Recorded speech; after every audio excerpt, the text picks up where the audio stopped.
Hi everybody, welcome to today's CG webinar. My name is Rachel Brooks. I'm based in Oxford today and I'll be chairing today's meeting. So welcome to everybody who's online in different parts of the world and welcome to colleagues who are here in person.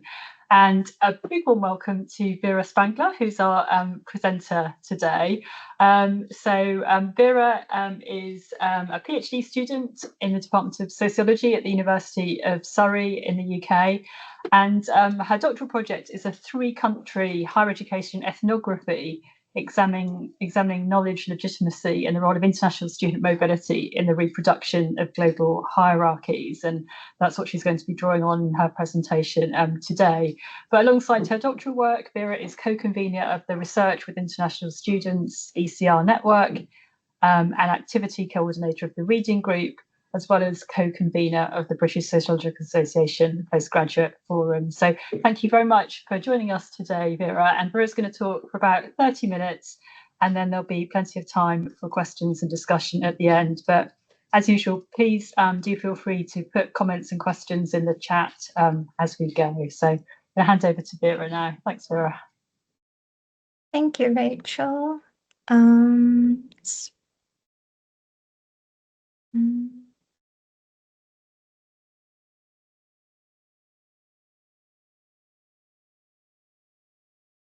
Yeah, that's good. Okay. Yes, so thank you very much for joining today, and thanks also very much for the opportunity to present some of my work. So I'll be presenting one of the empirical papers from my PhD project, and this one is called Unmaking Knowledge Towards Cognitive Justice in International Higher Education. Oops. So I'll start just giving some context and research background, and then briefly introduce my wider research project, and then move on to what I've called here narratives from the field. So I'll be talking through some empirical examples or like the two analysis sections of that specific paper, and with some concluding remarks, so we have plenty of time for questions and discussion. So higher education internationalization is often framed or even celebrated as a way to create and exchange knowledge and to educate globally engaged students. So it includes different strategies such as student mobility, curriculum internationalization, research partnerships, and also pedagogical engagement with diversity. So universities now certainly operate in an increasingly competitive global market, constantly adapting to the flow of people, ideas, and cultures. And in this sense, internationalization expands universities' reach, but it also reshapes institutions' priorities, governance, and also the hierarchies through which knowledge is valued. So I think international student mobility is a key example. So it shows how knowledge travels, but also how it becomes negotiated, contested, or constrained by certain historical inequalities and institutional norms. So while internationalization then is also often portrayed as positive and progressive, it can certainly reproduce global hierarchies. So dominant approaches can reinforce Eurocentric and colonialist foundations, privileging certain widely recognized epistemologies while marginalizing historically and politically situated knowledges from other regions. So I think that then this raises fundamental questions such as what forms of knowledge are recognized as legitimate, whose knowledge counts, and also who truly benefits from these cross-border exchanges. So in my PhD project, I then consider how international student mobility is embedded within a global regime of hegemonic knowledge centers, built on the structures and foundations that imperial and colonial practices laid down. So I explore knowledge legitimacy and the role of international student mobility in the production or reproduction of global hierarchies. So in different ways, I seek a deeper engagement with relational, ethical, but also political issues of internationalization and mobility to understand, but also put forth new approaches to forms of knowledge production, classroom practices, and also pedagogies. So yeah, I hope that my research then also contributes new empirical insights on how spatial associations of knowledge and relations of global power manifest and become articulated in interactions and ways of knowing. So I have 3 research questions. Maybe I'll just read them out. So the first one, how is knowledge created and negotiated by international students and lecturers in classrooms, campus spaces, and other social sites?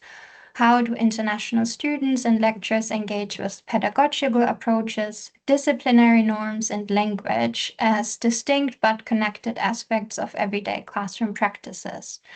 How are international students' engagements in knowledge entangled with broader trajectories of self-formation and becoming within and beyond the university? So I use a comparative and spatial lens to explore different ways of knowing, showing how mobility, institutional rules, national context, and global inequalities all shape students' experiences. So my research is then also interdisciplinary, combining education, geography, sociology, and anthropology. And by connecting structural conditions with everyday experience, I also try to highlight the more or less subtle ways students then engage with knowledge and navigate different systems. And my fieldwork spans classrooms, campuses, and also social sites, and each space then connects to the questions in slightly different ways. So across my thesis, I now have 5 empirical papers, each addressing then different aspects of these questions. And today I'll focus on the first paper actually, which speaks most directly to the first and second research questions. So my project is a cross-national study between the UK, Denmark, and Germany, and the project is anchored in ethnographic fieldwork, so 11 months in total, and I followed international degree students from 2 master's cohorts in each country. So I used different qualitative participatory methods, including participant observation and on and also off campus. Then I use timeline interviews, which are creative visual tools to do life history research. And I found also a useful way to capture international students' geographical mobilities across space and in time. As a second round of interviews, I used walking interviews to also learn more about the students' everyday mobilities and lives, also beyond the campus. Then I also offered a creative workshop for the students in the form of zine making. And so these are also some of the, I would say, fabulous pages you can see throughout this presentation. And then of course I also interviewed lecturers whose teaching I had observed. Just a brief overview of the data. So I have 83 interviews in total across the 3 countries, 15 zines, and then of course the field notes from the ongoing observations are also an essential part. Okay, so this brings me then, as I said, to the first empirical paper from my project, which focuses on how everyday interactions, curricular structures, and pedagogical practices shape the international classroom. So in this paper, I look specifically at how international students and lecturers navigate encounters of difference in classroom settings, and how these interactions then shape what is considered legitimate knowledge. So the paper then, of course, also speaks directly to existing research on pedagogy and internationalization, where we, in fact, often see that teaching practices, despite the rhetoric of global inclusion, tend to reinforce dominant epistemic norms. So research shows that pedagogy with international students often ends up being assimilative rather than transformative. So, for example, participation is often seen as talking or debating, and silence can be misread as disengagement, marginalizing students who reflect quietly. International students are also often positioned as other or different, and home students may even avoid interacting with them. Also, many institutions continue to privilege certain knowledge systems, often marginalizing alternative or indigenous knowledges, or also stereotypes, for example, of Asian students as less critical or lacking critical thinking, reinforce dominant epistemologies as well. So moving forward, of course, requires recognizing international students' prior experiences and also actively working across different knowledge systems. However, even universities outside of these more or less traditional knowledge centers can reproduce the same hierarchies following Eurocentric ideas of what counts as good knowledge or learning. So it shows, I guess, once again, how deeply these global power structures continue to shape higher education. So the first part of the analysis in that paper looks at how students' mobility decisions are shaped by spatial hierarchies and by the symbolic value attached to particular study destinations. So these choices intersect with dominant epistemologies embedded in curricula and classroom practices. So mobility is influenced not only by practical factors, but also by the academic prestige associated with certain countries and institutions. So this creates spatial hierarchies that position places like the UK and the US as centers of authoritative knowledge. And these hierarchies reflect and reinforce broader epistemic structures. So geography shapes not only where students choose to study, but also which knowledge traditions are treated as essential or even universal. And many of my participants also echoed this. So students in the UK often cited its global reputation.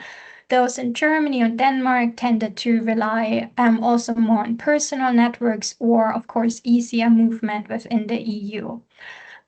Several students then also said they went abroad expecting to learn core, or as they said, Western theories they could later apply at home, including here Chuchina, who came from Mexico to Germany specifically to access what she assumed would be the most valuable academic frameworks.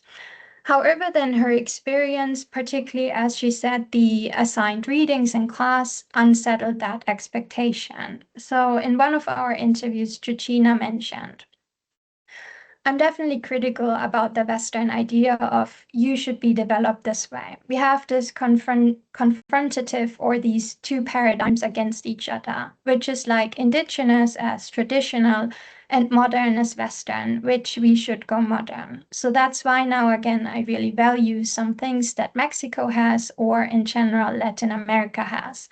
Because I think before this construction of the system and the capitalism, we had a different approach about living within the nature.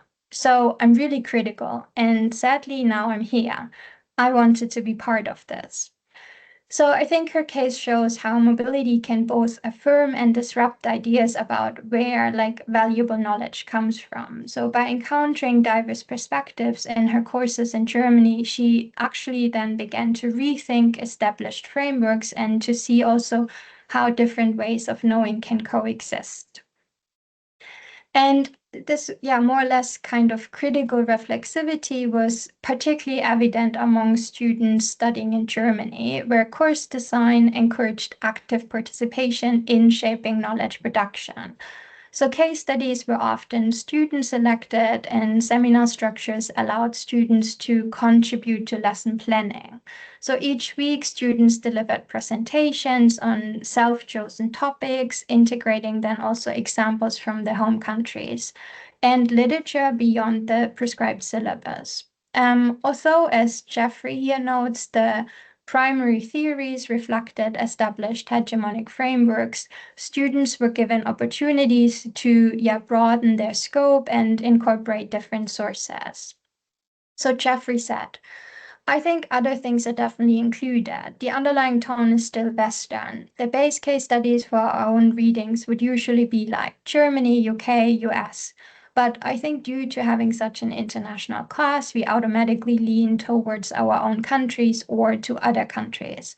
A lot of my self-chosen readings are either from China, from Canada, from the US, from the UK. Well, we have a classmate from Nepal, so you'd be leaning towards Nepal, India, Pakistan, Bangladesh. So I think having this diverse mix means that we not only bring our bias with us, but we also take a lot more than that. So I think Jeffrey's idea of bias isn't just personal opinion. I think it reflects this, influence of dominant epistemology. So cognitive justice isn't just adding diverse perspectives, it challenges the assumption that hegemonic theories are neutral or objective. So encountering multiple viewpoints allows students to reinterpret, contest, and also reshape knowledge. And in this way, I think bias becomes both like a starting point and an opportunity for learning.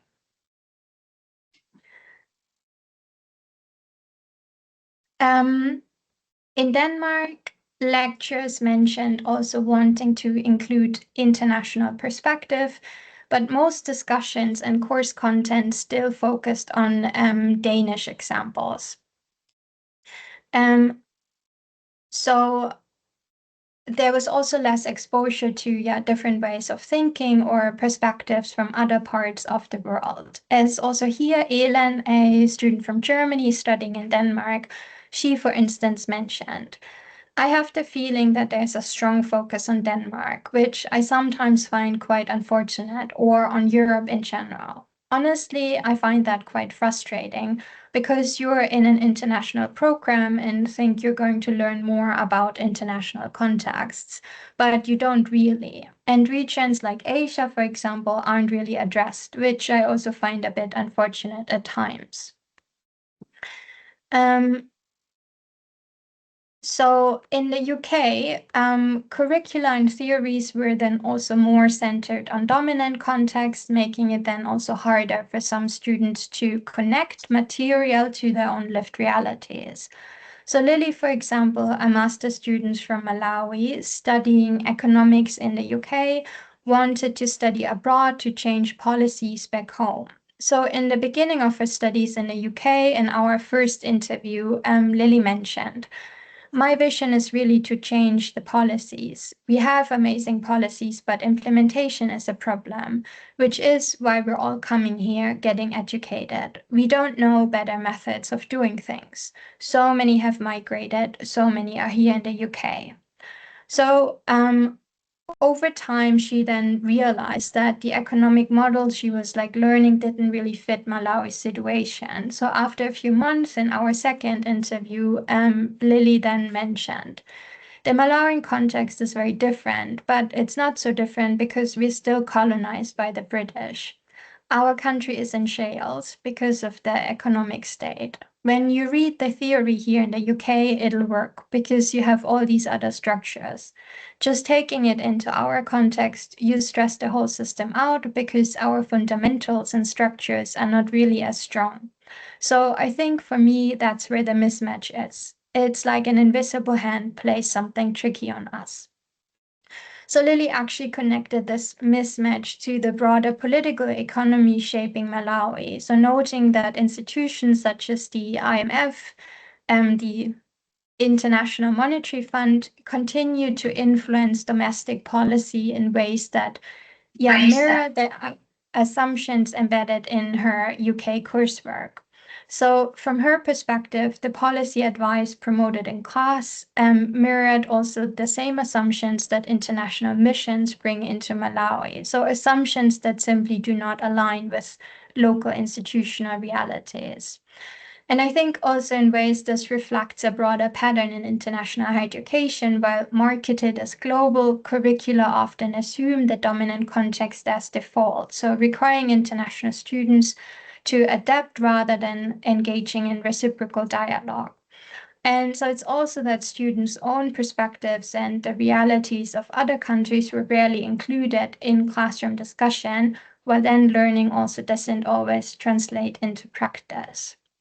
So from this first analysis section, I think together these reflections show how global hierarchies of knowledge shape students' choices, expectations, and also certainly encounters with dominant curricula. The next part of the analysis then explores how pedagogical practices across the three contexts then shape students' opportunities to participate in knowledge production. So in the UK, Janet, one of the lecturers in theatre and performing arts, during our interview, she told me that her program had recently seen an increase in international students, and she was very positive about this and also spoke about the valuable perspectives these students brought into the classroom. She also reflected that their contributions made her more aware of how often she relied on UK cultural references that also then not everyone could connect to. In response, she mentioned she tried to encourage students to also share examples from their own context. So Kylie here, one of Janet's students, spoke also very positively about her lectures and class environment. However, when then asked about the focus of class discussions and whether there was actually space for her own experiences from Singapore, for instance, she became more reflective about her position in the classroom. So at that point, Kylie mentioned, Southeast Asia, like East Asia, has its own theater practices, which are, I think, not as well studied here because it's all like Western theater focus, which is fine. I mean, it is what it is. I don't know if there's no opportunity, we just never got to talk about it, to share what other theater cultures are like in East Asia, Southeast Asia. A lot of the discussions here are like Western theater. Now that I think about it, back home we do a lot of UK scripts or US scripts, and we learn a lot about what Western theater is, but the reverse isn't really done here. So as we heard from Kylie, classroom discussions then actually mainly focused on dominant theories and the theater systems of the UK and the US. So during classes, Janet, the lecturers, then also often actually referred to just one student, Carla, when drawing on case examples or trying to incorporate different perspectives. But also because Carla had studied in the US, this focus more or less unintentionally reinforced a very strong UK-US narrative, comparing then their theater systems while overlooking other practices. So over the semester, despite Janet's genuine intention to include diverse perspectives, this emphasis gradually narrowed the scope of discussion. And I think at this point, it's also worth noting a common critique that many international students come to learn about certain theories and approaches. And as I said, that was also true for quite a lot of my participants. And Kylie here, for instance, she also admitted she hadn't really thought about these issues as she'd come to learn about or from the UK system. And I would also add here that not all international students are familiar with theories from their own contexts, often because hegemonic academic traditions already shape what counts as knowledge before they even arrive. So as Kylie's case shows, these colonial legacies continue to influence how students see and value knowledge. In Germany, one of the lecturers, or Charlotte, one of the lecturers, she described her teaching style as partnerschaftlich, meaning working together as partners. So she said this approach suited master students who are more advanced and independent, but she also linked it directly to her international group, so giving students freedom to choose essay topics and shape parts of the weekly course content. So her teaching reflected a more collaborative, co-creative relationship between lecturer and students.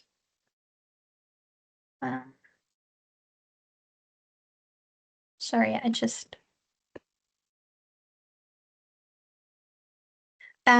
So she said, I believe that's probably my approach, especially with this international group, trying not to prescribe too much because I feel I wouldn't be doing them justice otherwise. Maybe I'm sometimes a bit too liberal or not strict enough, but I think it's important and good. In fact, I'd actually like to see even more of the different bodies of knowledge from the diverse university cultures that come from being incorporated into the course so that they can become more visible. So each week, students presented a topic and then led the class discussion themselves. So over time, the seminars became largely student-led, with Charlotte stepping in mainly to introduce key concepts and theories. So she also encouraged students to discuss in small groups how they wanted to approach topics and share their preferences with the class. So this meant the seminars were shaped around the students' own interests and perspectives. Reflecting on this, Jeffrey here again described then a feeling a real sense of freedom to explore ideas and discover knowledge collaboratively. So he said, here it feels like the structure to be less structured and to allow you that more creative approach. It's like freedom. Here you feel like you have to go and discover what data you need to crunch. Baltina, one of his fellow students, also shared this perspective of freely exploring a topic. She additionally highlighted the sense of equality between peers and lecturers during class discussions. So Tina mentioned, you just explore the topic more and you get to know more. I can say whatever I want as long as it's course related, ethically and morally correct for the class environment. I think in most of the courses that I've attended, it's more like a dialogue and discussion rather than having like a dominant perspective, because I know people are commenting on something and then there are people who disagree and they have another opinion, which is also accepted. So these students' experiences show a more relational and dialogic learning space where I would say everyone learns with and from each other. So in ways, I think Charlotte's approach redistributed authority and also created, a different kind of space for maybe a more genuine epistemic dialogue. Both the UK and Denmark relied on curricula grounded in more dominant hegemonic epistemologies, but then they differed in how this also played out in practice. So UK programs were mostly transmissive, with lecturers leading content and international students largely positioned as recipients. Denmark, on the other hand, projected a more participatory style through group work and discussion, but then students were still not involved in shaping the structure of seminars. So their participation was often limited to presenting project updates rather than co-creating knowledge. And as I said before, class content also remained centered on Danish or other European Western cases. So despite the emphasis on egalitarian teaching, the underlying epistemic hierarchies persisted beneath the participatory surface. So also, Anya, one of the lecturers in Denmark, during our interview, she mentioned, in our teaching, we are trying to be as non-hierarchical as we can. So we really like them to engage in discussions, but I think that some cultures would find it really hard to discuss with teachers. But I'm not spending lots of time on addressing this as an issue. I'm basically just assuming that or just saying, okay, this is how we're teaching. We are trying to make this nice teaching environment and we need some critical discussion, so we hope that you would engage with us. So Anya's quote shows, in a way, her expectation that international students adapt to her teaching style without major changes to established routines. And by saying she's basically just assuming engagement, she also signals a reliance on familiar practices rather than also actively reshaping them. Her focus also on creating a nice teaching environment suggests she also expects students to respond positively to the atmosphere itself. So from the second section, I think together these patterns show how pedagogical practices across the three contexts differently structure students' opportunities to participate in knowledge production. So student engagement appears to vary across contexts, suggesting that national, institutional, and pedagogical approaches may in different ways either reinforce or also challenge epistemic hierarchies. In Germany, students seem to have more influence over seminars, selecting readings and case studies, which appeared to also encourage reflexivity and co-construction of knowledge. And this may be related to lectures inviting student input, collaborative practices, and I would say certainly also greater academic freedom. In the UK, curricula seemed more rigid and largely shaped by Eurocentric models, offering few opportunities for students to contribute perspectives from their own context. So market pressures and the prestige of UK higher education may also reinforce the expectation that students learn from the system or learn certain dominant theories rather than question them. In Denmark, while teaching is often described as progressive and participatory, there seem to be subtle expectations for students to adapt to these established pedagogical norms, which might then also again limit the integration of alternative epistemologies. So how students are involved matters, and classrooms that simply expect students to adapt may in ways reproduce hierarchies, whereas approaches similar to the German examples, where students are invited to shape discussions and contribute their perspectives, foster a different kind of co-creation of knowledge. So dialogic, co-creative, and relational teaching can position students as co-creators, challenging dominant assumptions, and also giving a different kind of space to different approaches and different epistemologies. So without structured support, claiming epistemic space is often difficult and individual. So I would also argue that fostering students' epistemic agency cannot rely solely on the universities they attend abroad. So their prior educational experiences and support structures are also important in helping them develop confidence, reflexivity, and critical engagement, which are necessary for claiming epistemic space. So in the conclusion or at the end of this paper, I also then suggest that reimagining pedagogy and internationalized higher education can perhaps be enriched through concrete preparative practices. So for instance, classrooms can be designed as contact zones where students whose voices are often marginalized actively challenge established hierarchies. And in other contexts, students have also worked with decolonially designed materials to question dominant literary canons and assert their own epistemic perspectives. And similarly, integrating indigenous perspectives through collaborative and reflexive activities encourages also relational engagement with knowledge, fostering a more participatory learning environment. So these kinds of approaches, and these are just examples, not only empower students to exercise epistemic agency, but also give lecturers tools to reflect on their own positionality and assumptions. So supporting then also a more thoughtful and responsive approach to teaching. Okay, thank you very much.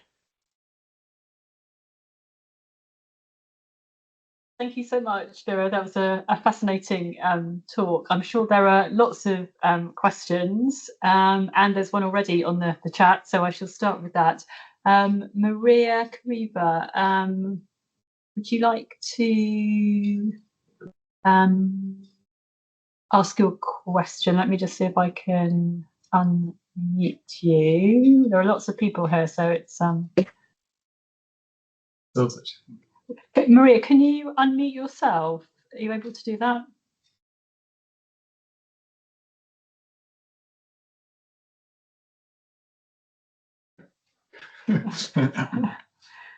I can try.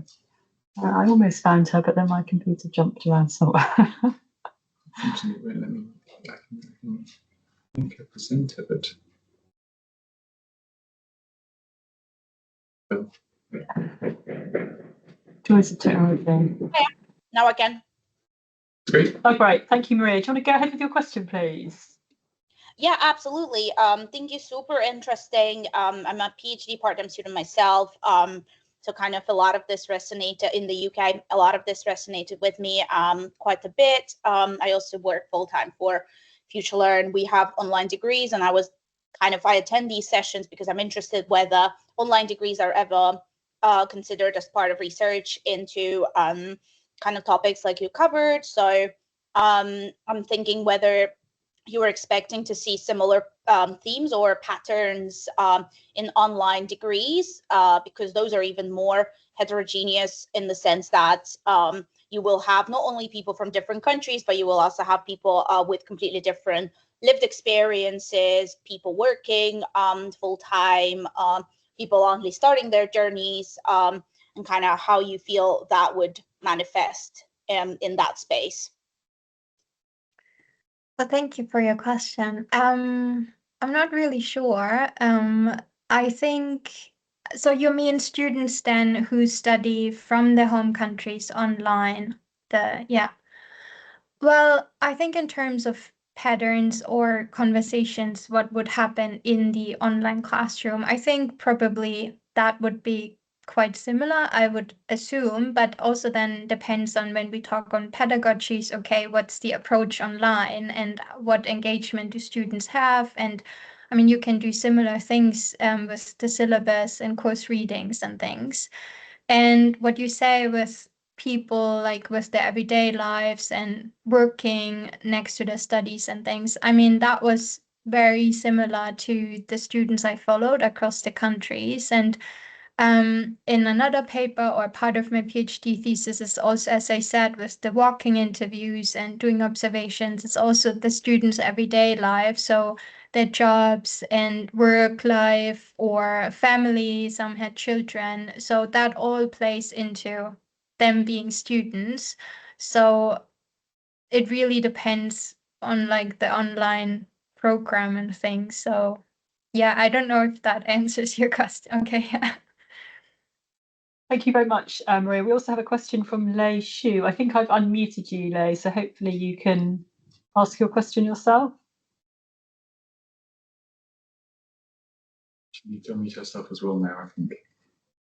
That's it. Yeah, great. Hi, yeah. I'm now actually I'm a field student, and previously I wrote my undergraduate dissertation on the silence behaviors of international students in the UK, and I'm currently thinking about my PhD research proposal, but I'm more like want to turn the focus on the like AI technologies, and I also want to explore students' asymmetric agency in the UK higher education. So I'm wondering, what do you think like AI technologies will mediate this relationship for the international students? Yeah. Yeah, thank you. Well, I'm also not sure.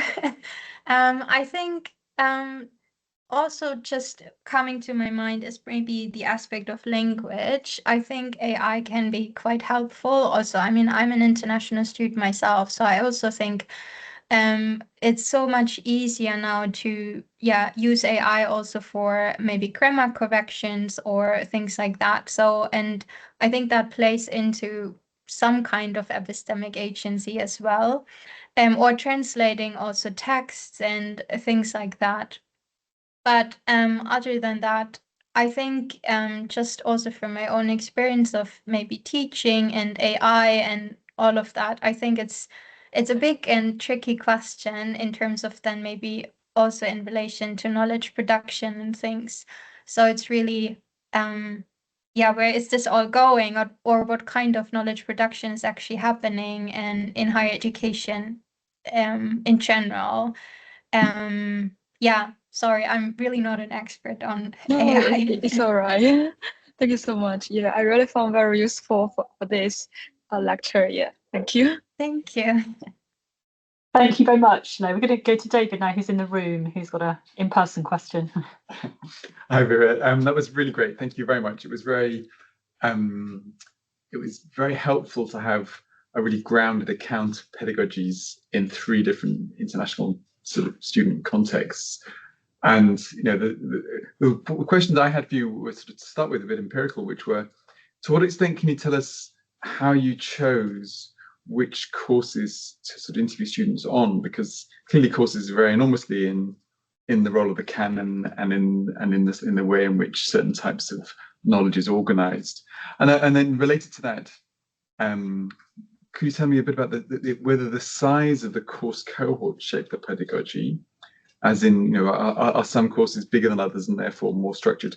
And I guess also the regulation and governance, because in the UK, as you say, it's marketized, but also there's quite tight control of course structuring and syllabuses, materials, partly by a sort of expectation to meet governance requirements. So whether that's different in Germany and whether that allows the more capacity to sort of be creative and responsive, or whether what you're picking up is a genuinely more internationalist sort of pedagogy in the German context. Yes, thanks very much for your different kind of questions. So in terms of what courses I decided or I followed, that was, well, initially I had planned to or I wished to follow very similar courses across all 3 countries because of the comparative aspects, which then turned out was not possible. Just to gain access was really challenging. So I ended up following, different. So I also wrote a paper on discipline. So I think maybe it becomes a bit clearer on like the courses and also the ways of like what you also say plays into all of that in terms of maybe more disciplines and knowledge, like understanding across the different disciplines. And so I followed courses in the hard sciences and also soft applied sciences, let's say. So I said economics and theater and arts in the UK, and then a more also quite practical course in Denmark on outdoor activities and recreation, I think it's called. And I won also on food systems and nutrition and everything. And in Germany, it was about environmental planning, one course, and also one course on neuroscience. So quite broad. And so was that the first question about what kind that's of very helpful. courses? So it's a real mixture. You weren't sort of constrained to social sciences, for example, which is interesting. No, yeah. So it was broad and because just simply of practical things of gaining access to the courses. And then the size of the course, I should have included that, sorry, in one of the slides. It was also the one course in Denmark on food systems was probably the largest with around 47 students. And in all the other courses, it was quite a similar size, around 22 to 24 students. And then normally half of that size was international and half was domestic or home students. And in terms of structuring of the courses, I would say that definitely in the UK, as you already said, like you have the course structure in the beginning and then already the readings and everything, which is advertised to the students already in the beginning of the semester, so they know. Where definitely, and I think I also tried to say that in the conclusion, in Germany it's way more loose, and even just the higher education structure in general in Germany, you also have cohorts or courses where you can very freely choose your schedule. So you can choose the modules you study in semester 1 or semester 6. So the cohorts are also mixed with a variety of students. So you don't have this class of 2025 or something, because it's a lot more mixed. So yes.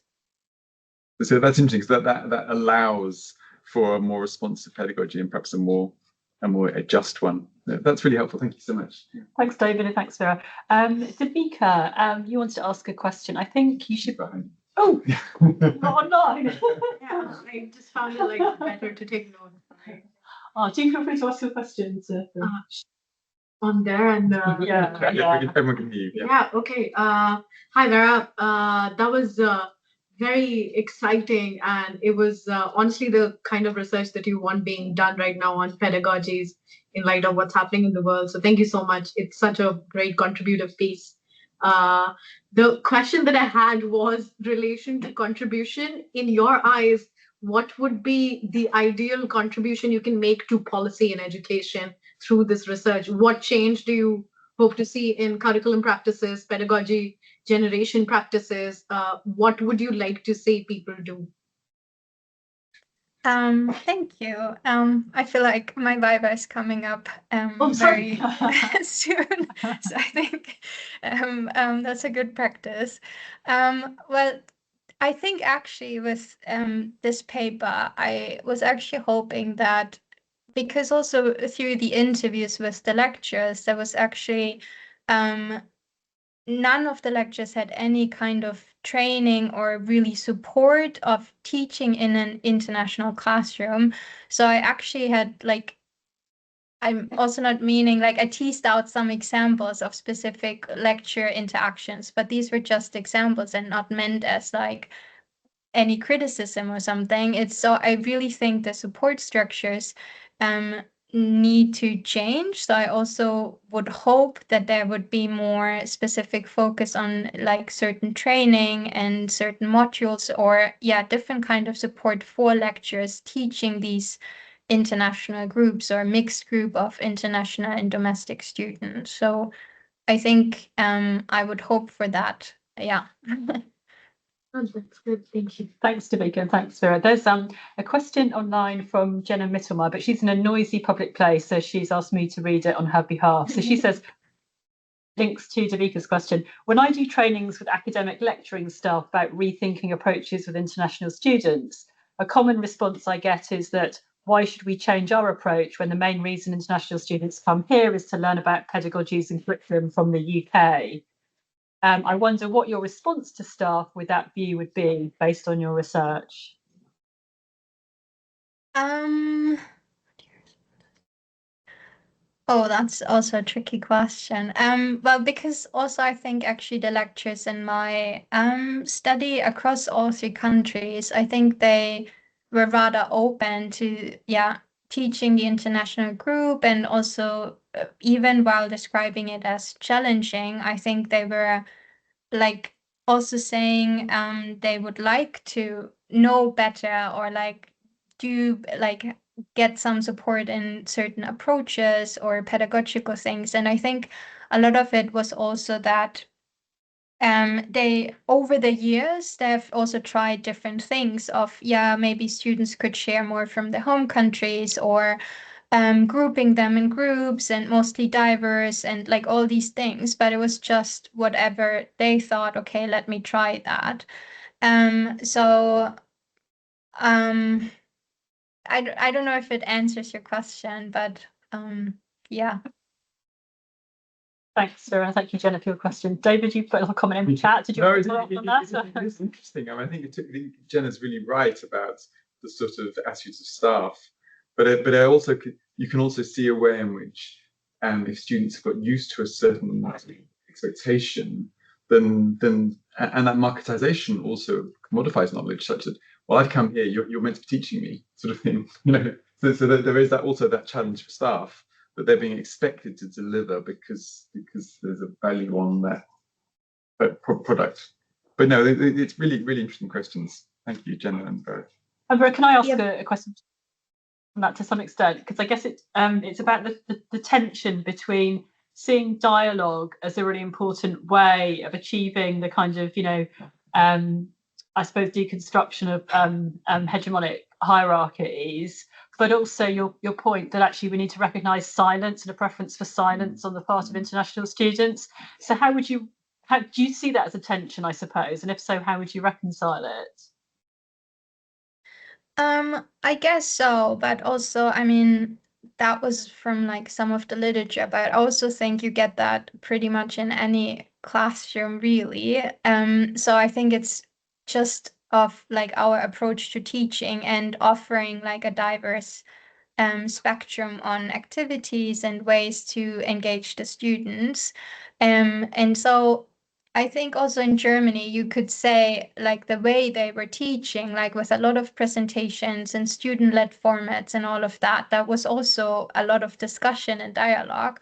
But I think the difference is how students are invited to shape these approaches. And so also there was space for students also to find their own like preferences and how they wanted the classes to be and how like, yeah, they wanted to shape them. So I think maybe that's a way to go about it. Yeah.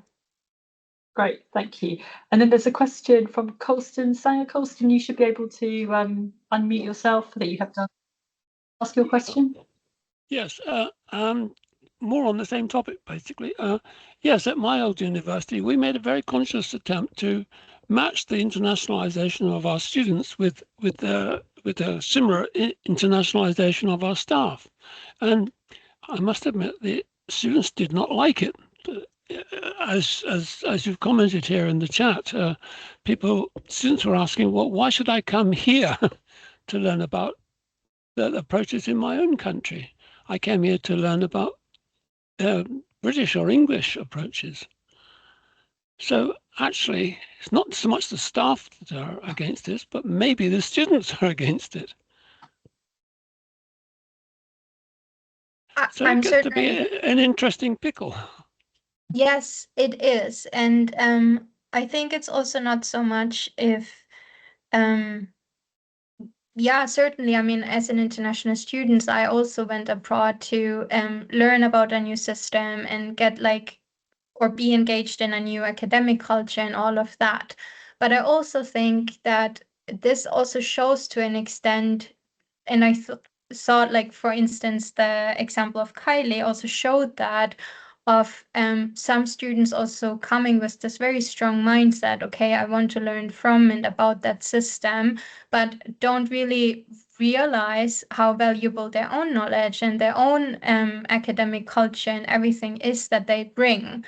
And I also think that relates a bit to the question of like Jenna as well in the chat of lectures then reinforcing this, yeah, all the students come here to learn from us. But I think there needs to be space in the classroom that actually invites the students to also tell them, well, we're also here to learn from you and get into this dialogue and create knowledge together rather than just feeding them the knowledge or theories or whatever. So I think it's also maybe engaging the students in this kind of critical reflexivity to also question, okay, what do I bring to this discussion?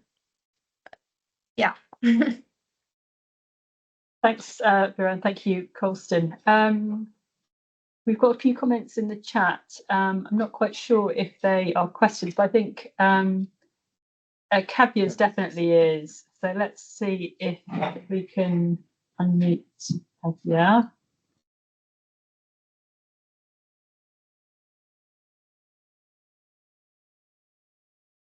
So have you got that before me, David? Kavya, you should be able to unmute yourself now if you wanted to ask your question.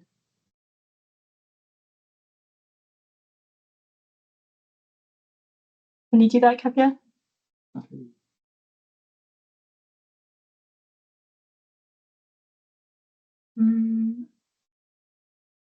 Maybe I'll ask it on your behalf, Kavya, because we can't hear you, I'm afraid. So the question is, within the context of how mobility itself is shaped by existing hierarchies, did you see in your study area how these hegemonic international perspectives are framed as decolonial?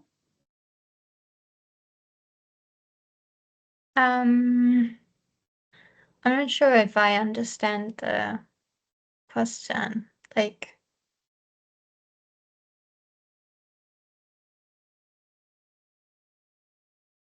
yeah, I'm not sure, Kavya, how you're asking about how that's related to mobility.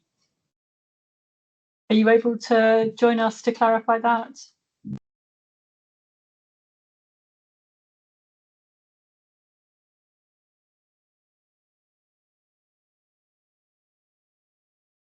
Maybe not. No, we can't hear you. It looks like you're speaking, but can't hear you, unfortunately. Would you be able to just clarify your question in the chat, Kavya? Because I can see you're trying to. Oh, Can you hear me now? yes. Go ahead, please. Thank you so much. I'm a PhD candidate in education at Queen's University, Canada, and I also work on internationalization of higher education from a decolonial and geogrammatical perspectives. And thank you so much for this wonderful presentation and the emphasis on cognitive justice.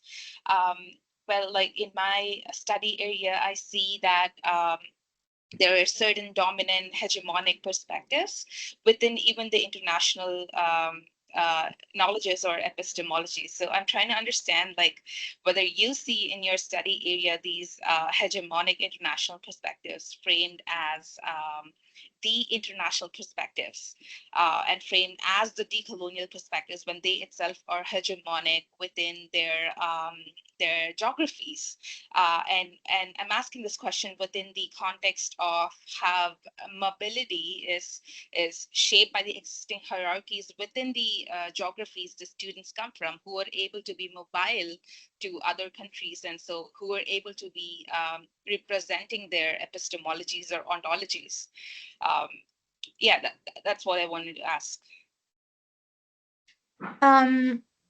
So I think with your last point, I think in some contexts there was very little space as to be representing their own epistemologies. And I think different like aspects of what I also showed was like curriculum design or then pedagogical approaches and interactions. I think that was very much centered in the context where or Eurocentric perspectives dominated, I would say. But I'm not sure if that answers your question. Thank you so much. Thanks, Kevin. Thanks, Vera. I think we've got time for one further comment or question. And Tace Bahia, would you like to? You should be able to unmute and turn your camera on now if you wanted to ask your question or your comment.